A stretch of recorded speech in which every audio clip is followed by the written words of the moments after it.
guys, Louie here. I just wanted to talk for a second about the U.S. Mint and just wonder what in the heck are they thinking. I mean, my frustration with them is at an all-time high, and you can see it also in the news. So just to recap, the recent release of the uncirculated set, and that's a set not many of you bought because it doesn't have any silver in it, which is fine. It was only $29.95, but they are continuing to release stuff without household limits, and continuing to get lots of criticism for sellouts. So the latest one is that there was no household limit on the uncirculated set, and a product limit of 225,000. Now, personally, I think 225,000 is a lot of coins, but I guess for something of this nature and importance, maybe it wasn't too much. But when they don't put a household limit on stuff, the dealers come in, swoop in, and buy thousands and thousands of coins. One dealer, according to CoinWorld, bought 20,000 sets. 20,000 sets. Well, naturally, with purchasing like that going on, it sold out in 10 minutes and gave the appearance that there was a sellout. Immediately thereafter, dealers or even other individuals, flippers, started selling these sets for twice what they paid for them, saying that they were sold out. I thought that was questionable because I thought the mintage was pretty high, and I was shocked that they had sold out. But then a few days goes by, and again, resale prices have been fairly strong on eBay, and the Mint says, oh, they're back in stock.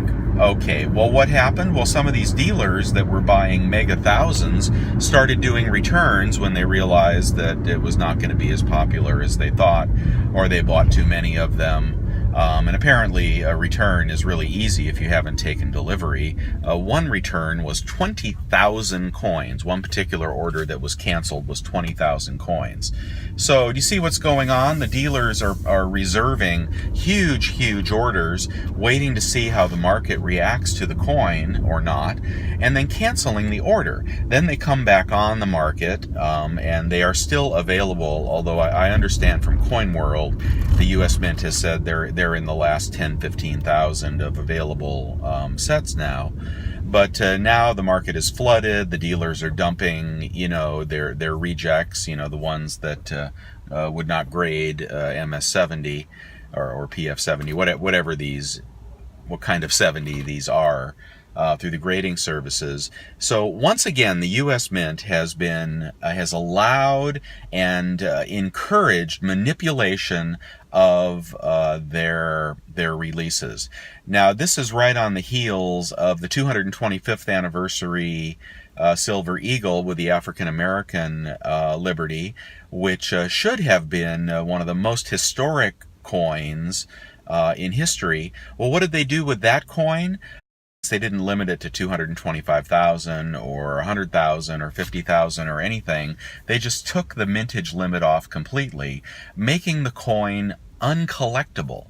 All right, so here you have a botch in the opposite direction, as opposed to putting a mintage on it and allowing it to sell out in 10 minutes, erroneously and in a manipulated fashion. On the 225th anniversary Liberty, which should have been a jewel in most people's collections, they chose to give it no limit at all. Basically, you can get them as many as you want for as long as you want. They are guaranteed to never be rare. So this is the opposite end of the extreme, and rendered them uncollectible, because there has to be a mintage limit.